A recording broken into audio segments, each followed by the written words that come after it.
या घडामोडी आपण आकाशवाणीच्या सोलापूर केंद्रावरून ऐकत आहात।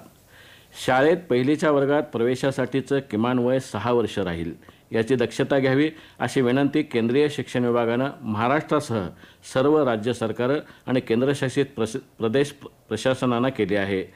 सन 2020चं राष्ट्रीय शैक्षणिक धोरण आणि 2009चा शिक्षणाचा अधिकार कायदा यानुसार ही वयोमर्यादा निश्चित करण्यात आली असून सन 2024-25 या येत्या शैक्षणिक वर्षात प्रवेश देताना त्याचं पालन करावं असं शिक्षण विभागानं म्हटलं आहे। जगात विविध वैज्ञानिक शोधात भारत अग्रस्थानी असल्याची माहिती ज्येष्ठ शास्त्रज्ञ डॉक्टर व्यंकटेश गंभीर यांनी दिली। पुण्यश्लोक अहिल्यादेवी होळकर सोलापूर विद्यापीठात Rajiv Gandhi science and technology Mumbai यांच्या वतीनं 4 मार्चपर्यंत राष्ट्रीय विज्ञान दिनाचं आयोजन करण्यात आलं असून त्या कार्यक्रमात डॉक्टर गंभीर बोलत होते। कार्यक्रमाच्या अध्यक्षस्थानी विद्यापीठाचे कुलगुरू डॉक्टर लक्ष्मीकांत दामा होते। भारतीयांनी आपल्या मानसिकतेत बदल करून शिकलेलं ज्ञान व्यवहारात कसं आणता येईल याचा विचार करणं अत्यंत आवश्यक असल्याचं डॉक्टर गंभीर यांनी आपल्या व्याख्यानात सांगितलं। सोलापूरचे लेखक समीर गायकवाड यांच्या खुलूस या कथासंग्रहाला आणि संग्राम गायकवाड यांच्या मन समजावण या कादंबरीला लोकमत समूहाचा साहित्य पुरस्कार देण्यात आला। मुंबईतल्या गडकरी रंगायतन इथं मान्यवरांच्या हस्ते समीर आणि संग्राम गायकवाड यांचा रोख रक्कम आणि सन्मान चिन्ह देऊन गौरव करण्यात आला।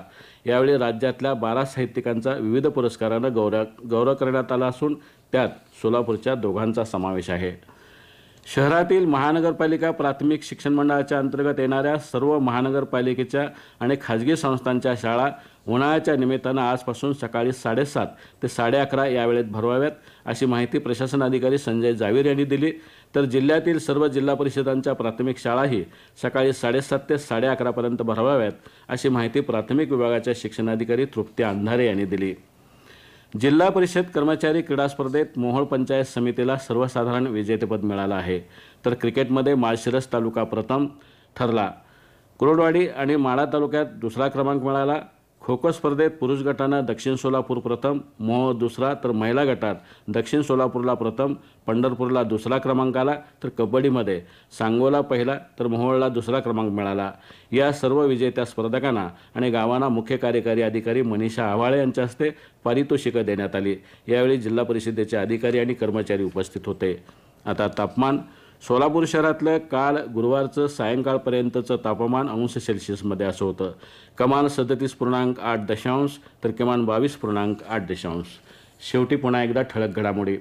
लावणी कलावंत प्रमिला लोदगेकर यांना भारत सरकारचा युवा रत्न पुरस्कार जाहीर। इयत्ता 10वीच्या परीक्षेला आजपासून सुरुवात तर 65,749 विद्यार्थी परीक्षा देणार। पंढरपूर इथं उद्यापासून 2 दिवस पंडित जितेंद्र अभिषेकी संगीत महोत्सव आणि जिल्हा परिषद कर्मचारी क्रीडा स्पर्धेत मोहोळ पंचायत समितीला सर्वसाधारण विजेतेपद। आणि याबरोबरच सोलापूर दिनांकमधील घडामोडी संपल्या। नमस्कार।